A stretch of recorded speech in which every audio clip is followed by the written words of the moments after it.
Assalamualaikum warahmatullahi wabarakatuh. Kami dari kelompok 1 Latsar PPSDM Regional Bandung tahun 2021 akan menjelaskan mengenai anti korupsi. Tapi sebelum penjelasan, kami akan mengenalkan dulu anggota kelompok 1, yaitu yang pertama Dr. Listiani Fauzia, yang kedua Bapak Asep Saripudin SPD, yang ketiga Ibu Dede Rohima SPD, yang keempat Ibu Dini Andriani SPD.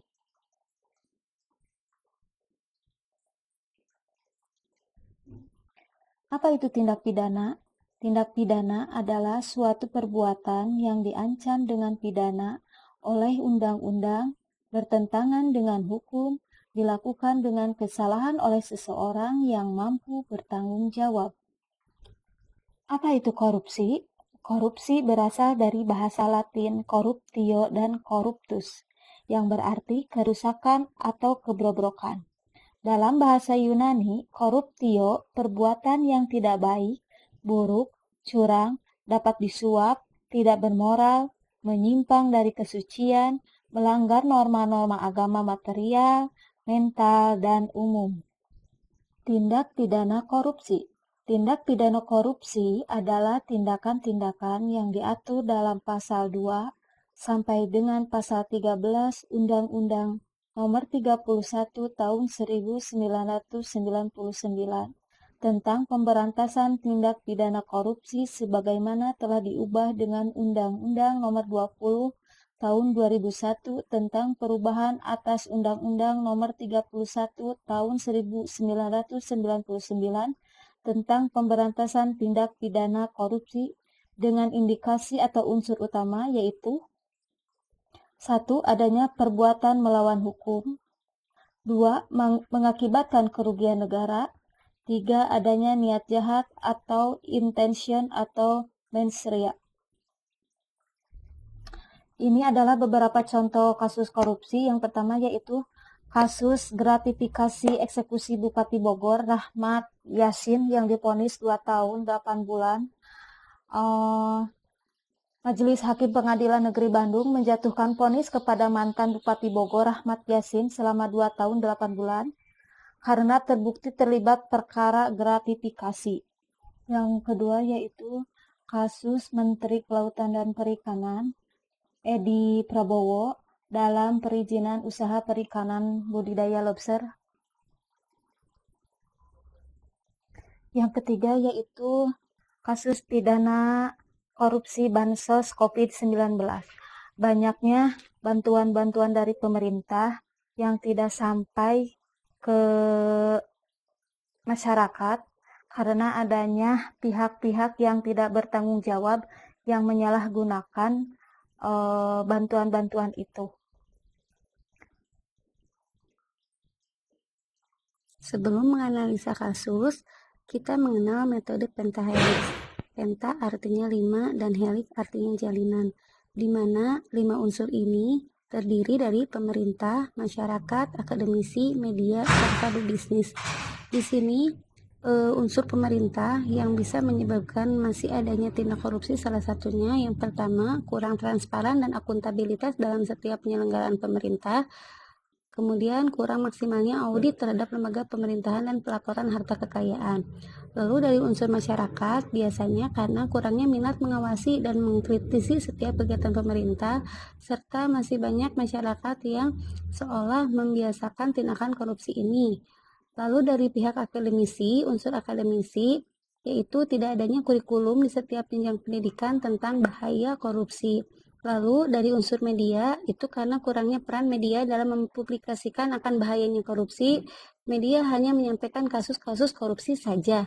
Dan dalam hal bisnis, di sini masih banyak aksi penyuapan pemerintah demi memutuskan kepentingan bisnisnya. Setelah itu kita menggunakan USG. Ini USG merupakan salah satu alat untuk menyusun urutan prioritas isu yang harus diselesaikan. Urgensi artinya dia seberapa mendesak sih isu tersebut harus dibahas yang dikaitkan dengan waktu yang tersedia jika isu tersebut kita tunda. Kemudian seriousness, itu seberapa serius isu ini harus dibahas, sehingga kalaupun kita menunda pemecahan masalah ini akan timbul masalah seperti apa. Lalu untuk growth itu seberapa kemungkinannya isu tersebut menjadi berkembang, yang dikaitkan kemungkinan nanti masalah ini akan memburuk seperti apa jika dibiarkan. Cara menilai USG ini, kita memberikan skor 1-5 atau 1-10. Isu yang memiliki total skor tertinggi merupakan isu prioritas.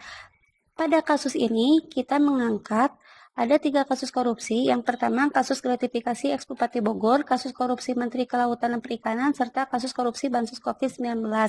Tingkat urgensi pada kasus gratifikasi Bupati Bogor itu adalah 4, seriousness-nya 4, dan growth-nya 4, jadi total 12. Lalu untuk kasus yang kedua yang dilakukan oleh Menteri Kelautan dan Perikanan, untuk angka urgensinya 4, seriousness-nya 5, dan growth-nya 5, totalnya 14. Dan yang terakhir, kasus korupsi Bansos COVID ini, urgensinya 5, seriousness-nya 5, dan growth-nya 5, jadi total 15. Dari 3 kasus ini, karena yang paling besar total skornya yaitu kasus korupsi Bansos, jadi kita mengambil isu tentang kasus korupsi Bansos COVID-19. Dari hasil USG tadi, kita mengangkat korupsi dana bansos COVID-19 ini sebagai isu permasalahan global untuk korupsi saat ini. Karena menurut kami, di tengah pandemi yang belum berakhir ini, baik secara medis, sosial, ataupun ekonomi, justru pejabat negara menyalahgunakan bantuan untuk pandemi COVID saat ini. Bahkan, sumber mengatakan, kerugian negara akibat korupsi ini mencapai kurang lebih triliunan rupiah.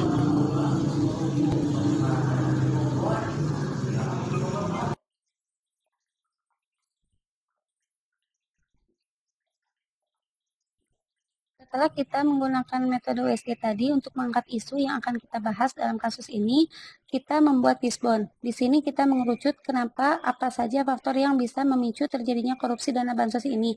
Ada 4 faktor, biasanya yang pertama faktor individu, faktor organisasi, faktor aturan, dan juga faktor budaya atau kultur. Di sini faktor individu bisa karena adanya lifestyle, peningkatan lifestyle, atau misalnya juga karena immoral. Lalu untuk organisasi, di sini karena adanya kepentingan partai dan juga kurang pengawasan dari internal itu sendiri. Kalau dari aturan, mungkin karena kurang tegasnya hukum, jelas ya.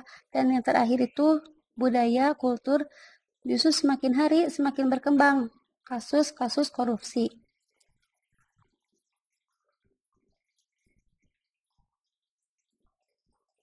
Peran serta masyarakat dalam pencegahan dan pemberantasan korupsi yang terjadi di Indonesia, masyarakat dapat berperan sebagai berikut. Yang pertama yaitu mencari, memperoleh, dan memberikan informasi adanya dugaan telah terjadi tindak pidana korupsi, sesuai yang tercantum dalam pasal 41 ayat 2 huruf A Undang-Undang Nomor 31 Tahun 1999. Yang kedua, masyarakat dapat menyampaikan laporan atau pengaduan atas dugaan penyimpangan yang dilakukan oleh kepala daerah, wakil kepala daerah, anggota DPRD, dan atau aparatur sipil negara di instansi daerah dan perangkat desa kepada APIP dan atau aparat penegak hukum. Pasal 22 ayat 1 Peraturan Pemerintah Nomor 12 Tahun 2017. Sedangkan untuk orang dalam terdapat saluran yakni whistleblower system. Dalam penyelesaian isu kasus korupsi yang terjadi di Indonesia, agar dapat mengetahui strategi yang terbaik, kami menggunakan analisis SWOT. Adapun analisis SWOT ini terdiri dari 4 variabel. Yang pertama yaitu variabel strength, kekuatan atau sumber daya yang dimiliki untuk mencegah terjadinya tindak pidana korupsi di Indonesia. yaitu pemerintah dapat membuat undang-undang anti korupsi yang lebih berat. Variabel yang kedua, weakness atau kelemahan, yaitu hal penghambat yang berasal dari internal yang dapat mengganggu pencapaian tujuan. Adapun tujuan yang tidak dapat dicapai itu bantuan yang seharusnya diterima masyarakat malah dipangkas. Kemudian, kurangnya pengawasan terhadap penyaluran dana bantuan sehingga timbullah perilaku korupsi. Variabel yang ketiga yaitu opportunities. Opportunities atau peluang ini bisa digunakan untuk mencegah tindak pidana korupsi, yaitu dengan memanfaatkan kemajuan teknologi dan banyaknya akademisi yang membuat aplikasi untuk meningkatkan akuntabilitas. Variabel yang terakhir yaitu threats atau ancaman, di mana dengan ancaman tersebut bisa menimbulkan korupsi di Indonesia, yaitu belum sadarnya akan pentingnya kepentingan umum dibandingkan kepentingan pribadi, sehingga para perilaku tindak pidana korupsi sudah terbiasa mengedepankan kepentingan pribadinya. Dan dari perilaku tersebut, akhirnya korupsi menjadi suatu budaya. Kemudian kami menyajikan tabel rekomendasi alternatif penyelesaian isu korupsi yang terjadi di Indonesia, di mana kami mencantumkan 2 alternatif penyelesaian. Yang pertama yaitu membuat revisi Undang-Undang Anti Korupsi agar senantiasa lebih tegas dalam menegakkan hukum terkait korupsi. Adapun tahapan setiap alternatif yaitu merevisi undang-undang agar senantiasa memberikan hukuman yang berat bagi pelaku tindak pidana korupsi. Hasil yang diharapkan dari alternatif penyelesaian tersebut yaitu memberikan efek jera bagi pelaku korupsi dan bagi seseorang yang berniat melakukan tindakan korupsi. Pihak yang terkait dalam alternatif penyelesaian tersebut yaitu pemerintah dan Dewan Perwakilan Rakyat. Alternatif penyelesaian yang kedua, meningkatkan pengawasan internal dalam setiap penyelenggaraan bantuan. Tahapan alternatif tersebut yaitu memperketat laporan dan pengawasan internal. Kemudian, hasil yang diharapkan dari alternatif penyelesaiannya yaitu tidak ada penyelewengan ataupun pengurangan dana bantuan sosial. Adapun pihak-pihak yang terkait dalam alternatif penyelesaian tersebut yaitu pemerintah dan pihak terkait. Dalam penyelesaian kasus korupsi, ada pemeriksaan investigatif yang harus dilakukan, yaitu proses mencari, menemukan, dan mengumpulkan bukti secara sistematis yang bertujuan mengungkapkan terjadi atau tidaknya suatu perbuatan dan pelakunya guna dilakukan tindakan administrasi atau hukum selanjutnya dengan teknik investigasi. Pemeriksaan investigatif berusaha mengungkap fakta yang tersembunyi dan cenderung lebih banyak memerlukan atau mengedepankan prosedur in-depth interview dan forensik di samping prosedur umum lainnya.